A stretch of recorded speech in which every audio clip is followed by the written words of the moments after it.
Lisa, let's make sure we're thorough this time, all right? We'll be away for 6 days on this trip. Okay, I've got plenty of time to clean thoroughly. Looks like I can get some good housework practice. I'll go for it, Lisa replied. She understood the importance of the task. I will make sure to clean thoroughly, she promised. Several days later, confusion struck. Hey, what's going on? We can't get into the house, exclaimed Lisa's husband. I figured as much. What does that mean? He asked, perplexed. What is this, Lisa? What did you do? Explain, where are you right now? What did you do while we were on vacation? He demanded answers. Allow me to introduce myself. My name is Lisa, a 30-year-old part-time housewife. I've been married to Henry, my husband, who's 4 years older, for just under a year. You could say we're still in our newlywed phase. I had envisioned a cozy life with just the two of us.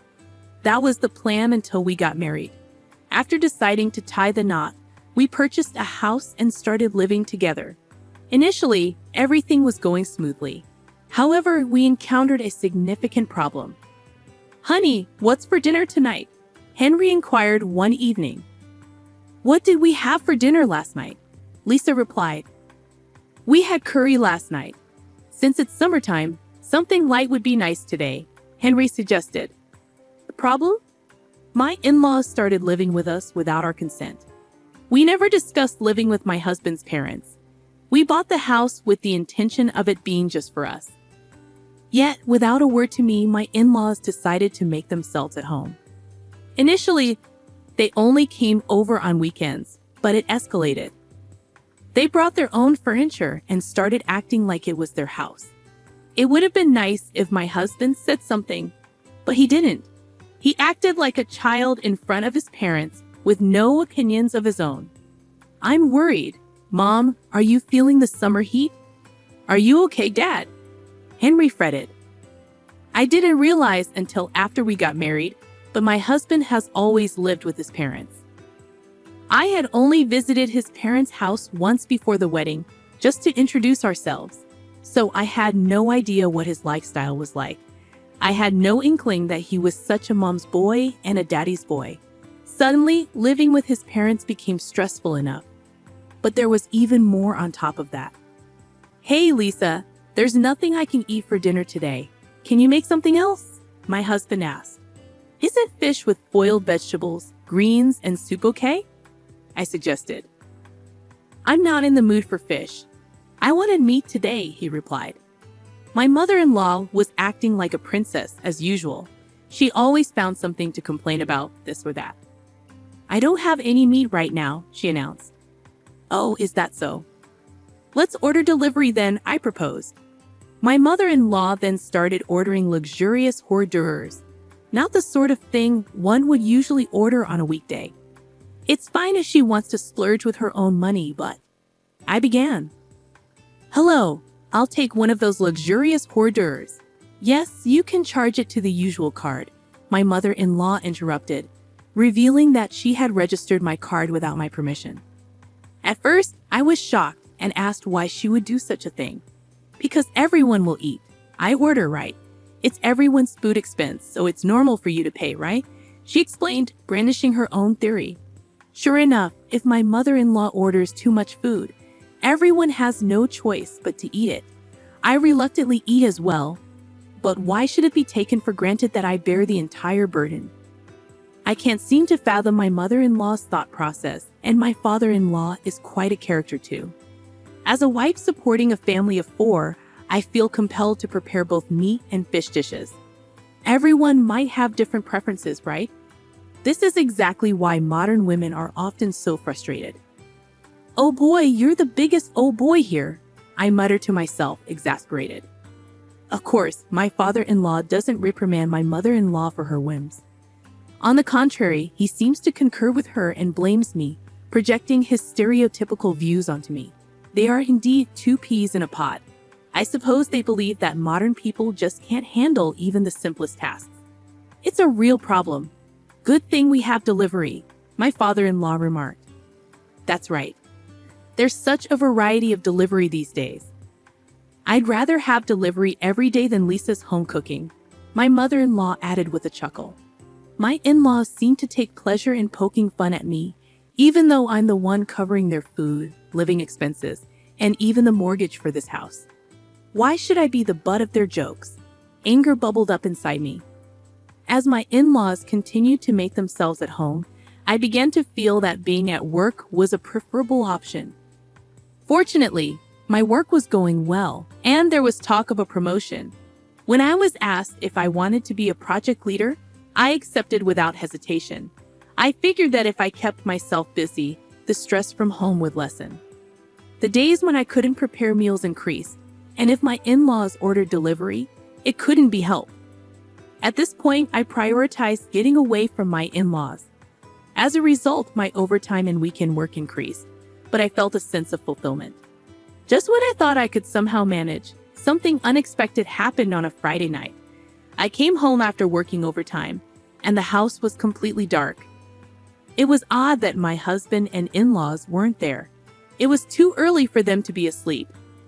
As I entered, wondering what was going on, I found a piece of paper on the table. It read, "We're going on a trip. We'll be back on Sunday." What I hadn't expected to encounter, perhaps even more than anger, was the sight that greeted me when I stepped into the room. It was cluttered with delivery containers and empty drink bottles. It was typical for my in-laws and husband not to do housework or tidy up, but they could have at least disposed of the trash before leaving. Frustration surged within me, and despite raising my voice, there was no one there to hear me. Feeling hollow, I took it upon myself to clean up the mess. As I sighed and filled bags with trash, a sudden thought crossed my mind. Where did they get the money for this trip? A chill ran down my spine. Opening the banking app on my phone, I checked the credit card activity. The sight before me was staggering. A few $1,000s charged from a company that appeared to be a travel agency. In a panic, I tried calling my husband, but there was no answer. Suppressing the urge to hurl the phone in frustration, I resorted to checking his social media accounts. And there it was, a picturesque beach scene captioned, "Beautiful beach, it's so pretty." The people in the photo didn't look American. Could it be? Further investigation revealed they were indeed in Bali. The realization hit me like a ton of bricks. I had never imagined they would go on an international trip without informing me. Drained and overwhelmed, I couldn't help but acknowledge that my husband's income hardly covered such extravagances. The main source of income was my salary, and I had been diligently saving as much as possible. I was consumed with worry about the future, but that all changed when my in-laws arrived. The mere thought of my husband and his parents using my hard-earned money to enjoy themselves at a resort ignited an uncontrollable fury within me. All the vague stress I had been feeling began to coalesce into clear, coherent thoughts. Why? How? What were they thinking? And until when? The endless contemplation of the future spurred me into action. When my husband and in-laws returned from their trip, slightly tanned, I found myself immensely irritated. However, I chose to keep my feelings to myself. We had such a good time. Going abroad is definitely worth it, and the cost for food and accommodation was so cheap, my in-laws exclaimed.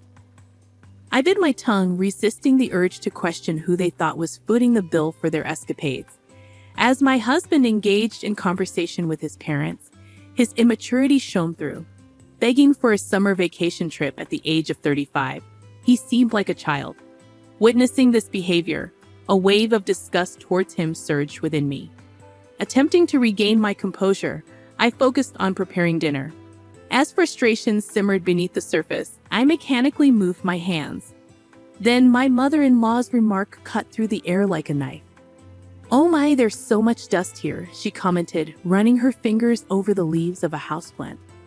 "That's not good," muttered my father-in-law, casting me a fleeting glance. "I didn't take Lisa because she had housework to do, and you didn't clean.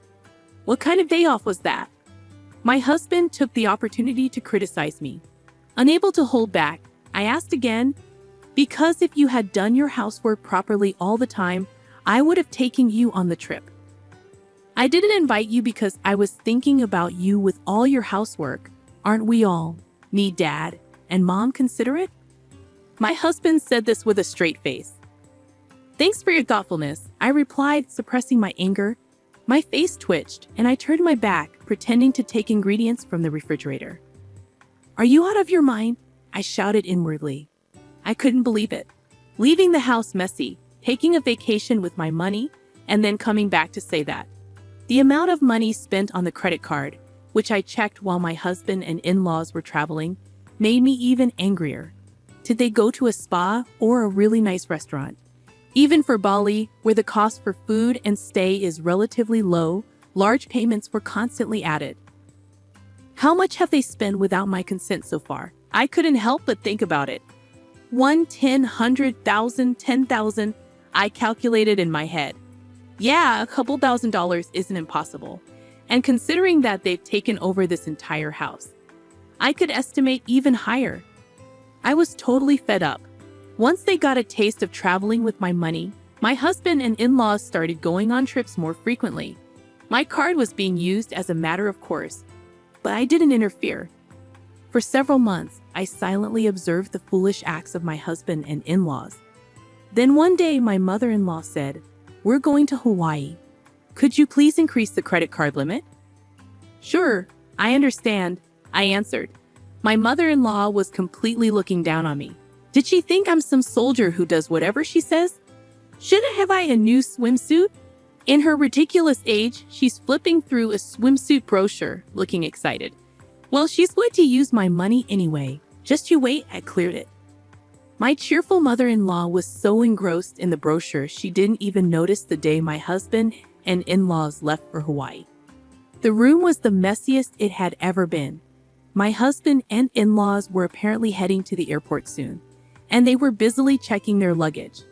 As usual, they seemed to have no intention of cleaning up the room. "Oh, Lisa, make sure you do it right this time," my mother-in-law told me. "It's a long trip this time, 6 days. Plenty of time to practice your house chores." "Good luck, Lisa," my father-in-law added cluelessly. What is he talking about? Seeing it was about time, all three of them started to rush. They're chatting and leaving, looking genuinely excited. "Understood, I'll make sure to clean thoroughly," I said, though they probably didn't hear me due to their chatter.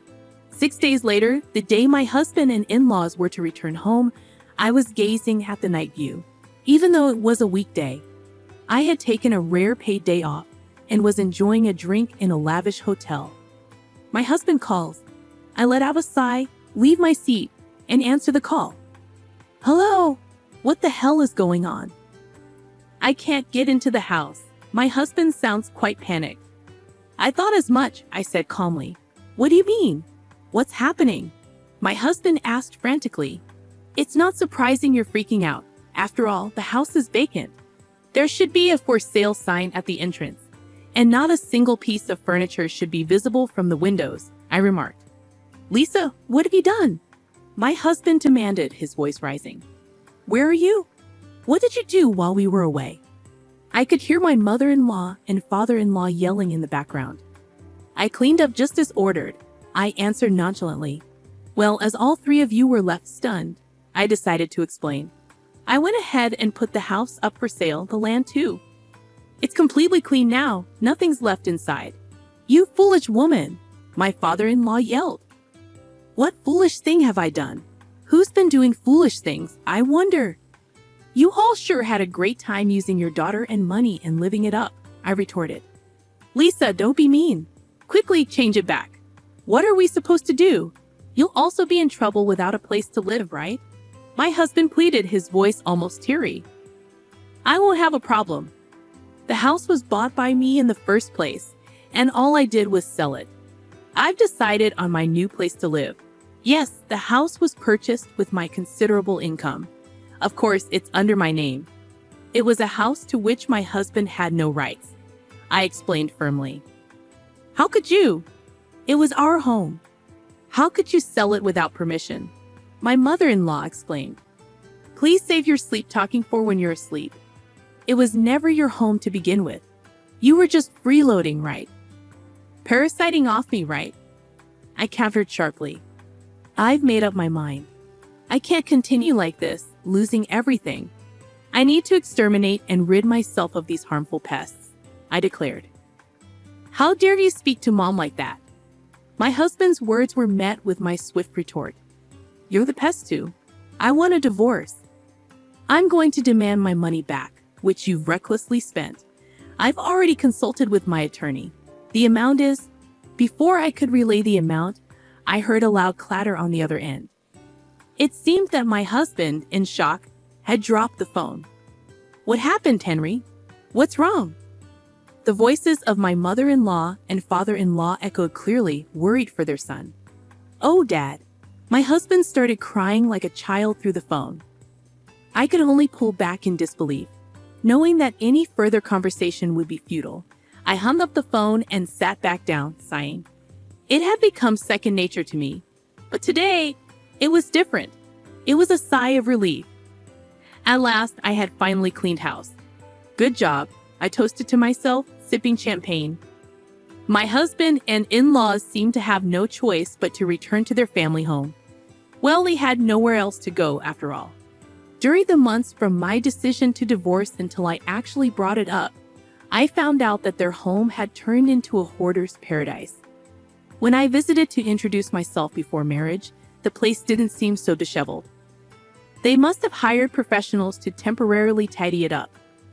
Their house had a long-standing reputation in the neighborhood as a hoarder's home. Perhaps a messy house suited my messy husband and in-laws more than a clean one. Though my husband was reluctant about the divorce, he quickly accepted when confronted with my attorney, sobbing as he signed the agreement to pay me back the money they spent. It's not an amount he could easily afford with his salary, but it's only fair since he was the one who created the situation, recklessly indulging in luxuries with other people's money. And so I managed to completely sever ties with my troublesome family. However, I must regret the fact that I married such a man in the first place. Before we got married, I somehow managed to spin his troublesome traits in a positive light, finding him charming and laid back despite his flaws. Maybe I was too desperate as I approached my 30s. While occasionally venting about this to my colleagues, I go about my daily work. Will I be single forever from now on? I ponder aloud.